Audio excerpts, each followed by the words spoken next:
Former prison seamstress Joyce Mitchell will be a prison inmate for the next 2 1/3 to 7 years. That was the sentence handed down today in Clinton County Court for her role in helping 2 convicted killers escape from Clinton Correctional back in June.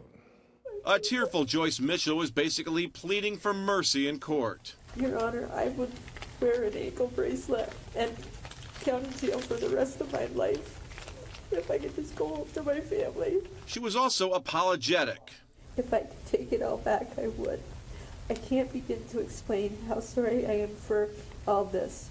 To the community, to my co-workers, to my family, to all the families of the officers that were involved in having to be taken away from their families in this search.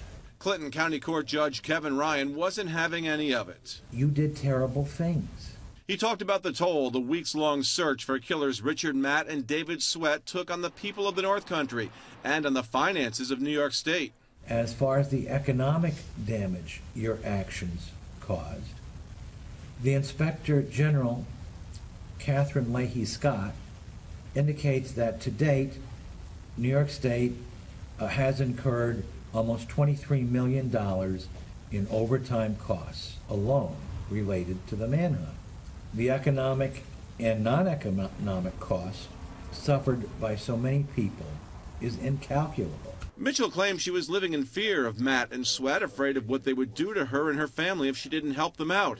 But the judge said she could have stopped any time, and then he hit her with a maximum sentence, up to 7 years behind bars, in a prison much like the one she used to work in. This is by far the worst mistake I have ever made in my life. I live with regret every day and will for the rest of my life. Richard Matt, of course, was eventually shot and killed. David Sweat was shot and captured.